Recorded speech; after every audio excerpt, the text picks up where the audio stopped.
नमस्ते दोस्तों, स्वागत है आप सभी का हमारे चैनल में। आज हम आपके लिए बहुत ही स्वादिष्ट और टेस्टी रेसिपी लेके आए हैं। तो ये है ब्रेड चॉप। तो हमने आज बिल्कुल अलग तरह के ब्रेड चॉप की रेसिपी आपके साथ शेयर करने वाले हैं और इसके साथ ही बहुत ही स्वादिष्ट चटनी भी बनाए हैं। तो चलिए बिना देरी के हम देख लेते हैं कि इस सुपर टेस्टी ब्रेड चॉप को हमने किस तरह से बनाकर तैयार किया है। और हाँ, यदि आपको हमारी रेसिपी पसंद आती है तो प्लीज वीडियो को लाइक भी जरूर कर दीजिएगा। ब्रेड चॉप बनाने के लिए सबसे पहले हम बेसन का घोल बनाएंगे। उसके लिए यहाँ पर एक बड़ा बर्तन ले लीजिए और उसमें हमने यहाँ पर 1.5 कप बेसन लिया है। तो आपको जितने बनाने हैं उतने ले सकते हैं। इतने बेसन से हमने 6 ब्रेड चॉप बनाकर तैयार किए थे।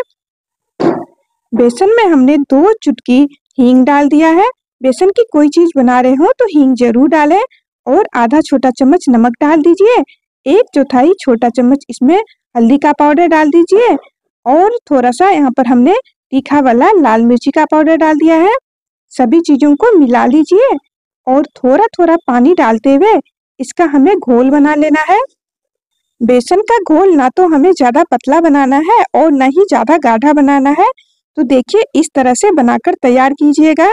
घोल को ज्यादा पतला कर देंगे तो वो चिपकेंगे नहीं और ज्यादा गाढ़ा कर देंगे तो बेसन की मोटी मोटी परत आएगी तो वो खाने में अच्छा नहीं लगेगा। अब इसे ढककर 10 से 15 मिनट के लिए रख दीजिए। जब तक बेसन सेट हो रहा है तब तक हम यहाँ पर एक चटनी बना लेते हैं। चटनी बनाने के लिए हमने यहाँ पर थोड़ा सा धनिया का पत्ता लिया है। धनिया पत्ते को अच्छे से धो लीजिएगा और डंडियों के साथ ही हमने काटकर जार में डाल दिया है। साथ ही 4 हरी मिर्ची, थोड़ा सा अदरक का टुकड़ा और लहसुन की कलियां डाल दी हूँ।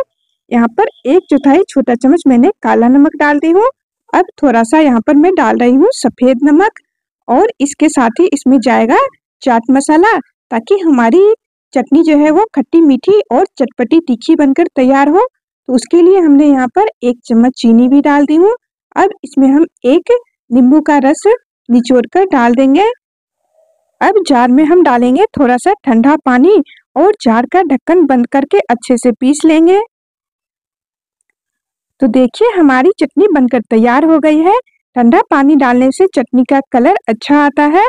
तो अब इसे ढककर साइड में रख दीजिए और चलिए अब हम एक मसाला तैयार कर लेते हैं। हमने यहाँ पर आधा छोटा चम्मच साबुत धनिया लिया है और आधा छोटा चम्मच यहाँ पर हमें सौंफ लेना है। सौंफ और धनिया को अच्छे से कूट कर दरदरा कर लेना है।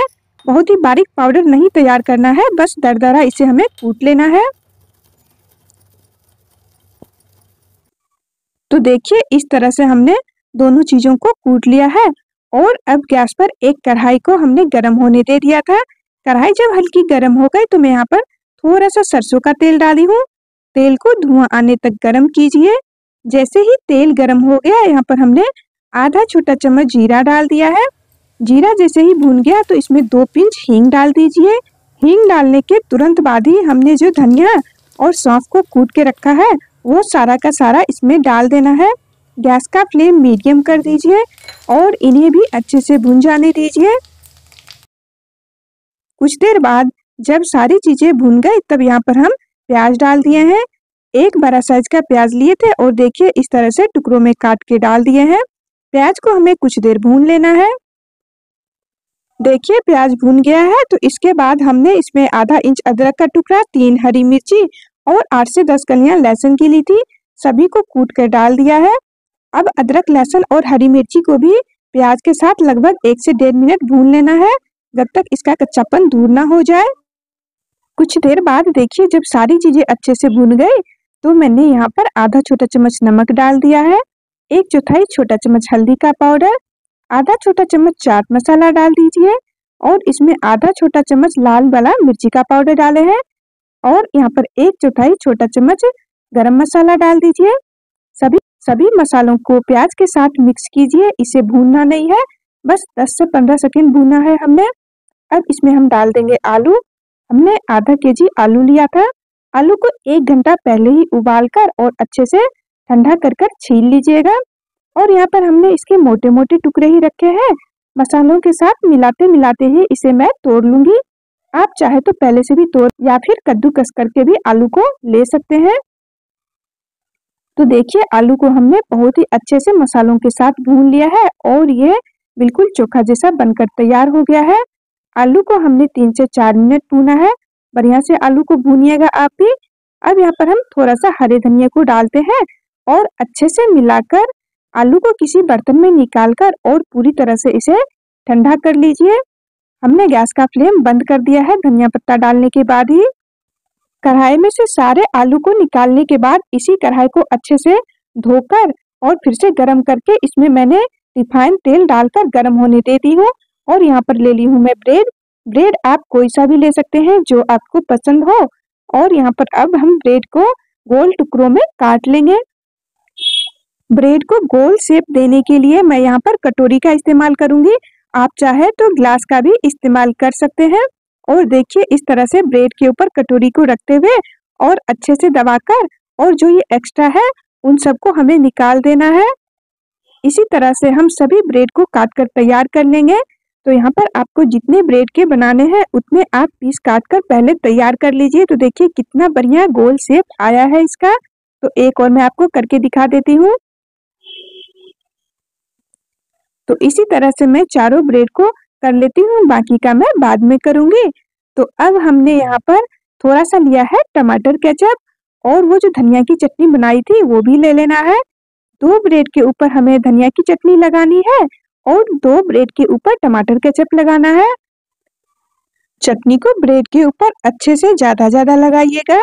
और अगर आपका मन टमाटर केचप लगाने का नहीं है तो सभी ब्रेड के ऊपर आप ये हरी चटनी ही लगा सकते हैं या फिर आपको अपनी मनपसंद जो भी चटनी लगानी है वो आप लगा सकते हैं। तो देखिए इस तरह से तैयार कर लीजिए ब्रेड को। देखिए हमने सभी को इस तरह से तैयार कर लिया है। तो अब हरी वाली चटनी वाली लेनी है और ये टमाटर केचप वाली, दोनों को एक साथ चिपका दीजिए और आलू को हमें इसके ऊपर से लगाना है। इस तरह से आप बनाइएगा, बिल्कुल अलग टेस्ट आता है इसका खाने में और बहुत ही अच्छा लगता है। अब आलू थोड़ा लेते हुए और पूरे ब्रेड के ऊपर अच्छे से आपको फैला देना है और हाथों से इस तरह से अच्छे से दबा दीजिए। और अब दूसरी तरफ भी इस आलू के पेस्ट को हमें बहुत ही अच्छे से लगा देना है। देखिए इस तरह से। तो आलू की ना तो मोटी परत होनी चाहिए और ना ही पतली, तो ठीक से लगाइएगा।